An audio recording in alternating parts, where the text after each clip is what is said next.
حج اسلام کا ایک بہت بڑا رکن ہے، اور حج کی بہت زیادہ فضیلت آئی ہے۔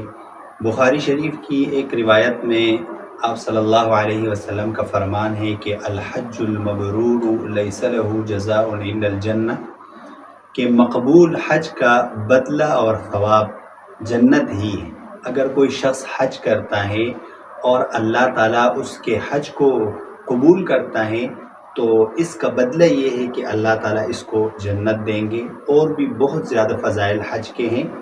آج ہم بات کریں گے کہ حج کی کتنی قسمیں ہیں۔ اس کے بارے میں بہت سارے دوست پوچھتے ہیں کہ حج تمتع کیا ہے، افراد کیا ہے، قران کیا ہے۔ تو آپ یہ سمجھیں کہ حج کی 3 قسمیں ہیں۔ ایک قسم جس کو حج افراد کہتے ہیں، افراد کا معنی ہے تنہا، یعنی آپ میقات سے صرف حج کا احرام باندھ لے، صرف حج کرے، عمرہ نہ کرے، تو اس کو کہتے ہیں حج افراد۔ دوسری قسم ہے حج قران۔ قران کا مطلب یہ ہوتا ہے کہ آپ میقات سے حج اور عمرے کا احرام ایک ساتھ باندھ لے، اور حج سے فراغت تک آپ کا یہ احرام رہے گا۔ یہ بہت مشکل ہوتا ہے اور بہت لمبے وقت کے لیے آپ نے احرام میں رہنا ہوتا ہے۔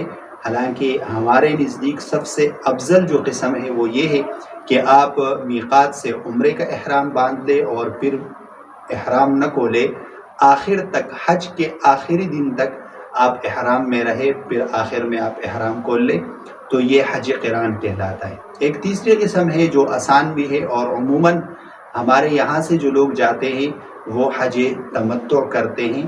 تمتع کا مطلب یہ ہوتا ہے کہ آپ جب حج کے لیے جاتے ہیں تو عمرے کا احرام باندھ لے، عمرے کا احرام باندھنے کے بعد جب آپ عمرے کا احرام کھولے تو پھر آپ کا احرام ختم ہو جاتا ہے، اور احرام کی جو پابندیاں ہیں وہ ختم ہو جاتی ہے۔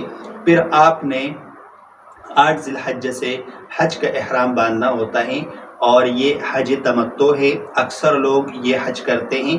تو یہ حج کی 3 قسمیں ہیں: افراد، قران اور حج تمتع۔